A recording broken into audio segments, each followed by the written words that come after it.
আশ্রম এবং আশ্রয় এই দুইটার নাম একসাথে একটা সংযোগ সূত্র আছে। বিভিন্ন ধর্মের মানুষগুলো বিভিন্নভাবে এই আশ্রম কেন্দ্রগুলোকে সাধারণত আমরা বিভিন্ন নামে ব্যবহার করে থাকি এবং কার্যক্রমও ভিন্ন থাকে। লোকনাথ ব্রহ্মচারীর আশ্রম কেন্দ্র আজকের এই ভিডিওতে থাকছে। তো চলুন আশ্রম কেন্দ্র ঘুরে দেখি।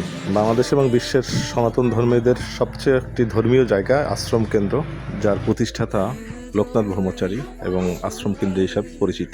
এটা নারায়ণগঞ্জ সোনারগাঁ এলাকায় বারোদিয়া বাজারের পাশেই এই আশ্রম কেন্দ্রটি। লোকনাথ ব্রহ্মচারীর জন্মগ্রহণ হয় পশ্চিমবঙ্গের 24 পরগনাতে।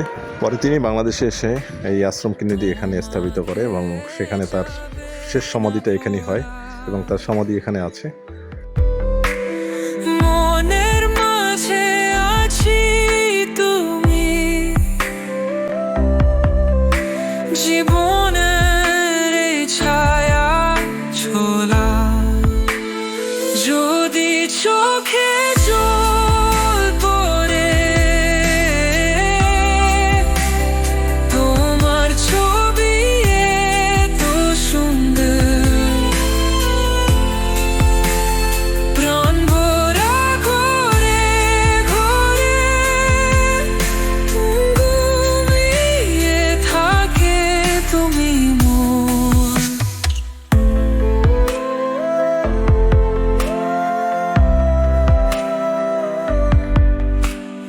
পৃথিবীর এই সব দোলায় তুমি আহো আমার ভুবন, কাঁঠাল গালি তোমার পায়ে, স্বপ্নের রঙে মজুম একটি সুরা মনের কথা, মাঝে মাঝে প্রাণে ধরে তোমাকে চাই সবতে। লোকনাথ ব্রহ্মচারীর এই সমাধি কেন্দ্র এইটাই, এখানে মানুষ এসে প্রার্থনা করে, অর্থাৎ সনাতন ধর্মের লোকজনে এখানে এসে তার সামনে প্রার্থনা করে। যদি চোখে জল পড়ে তোমার ছবি এত সুন্দর,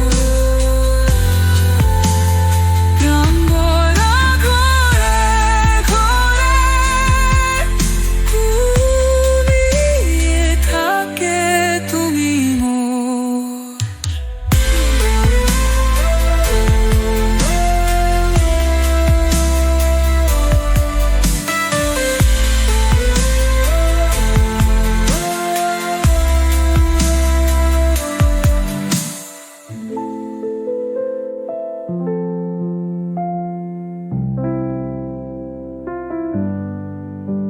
কবুতরকে আমরা সবাই ভালোবাসি, আর কবুতর একটা শান্তি প্রিয় প্রাণী বা পাখি বলি, যেটাই বলি।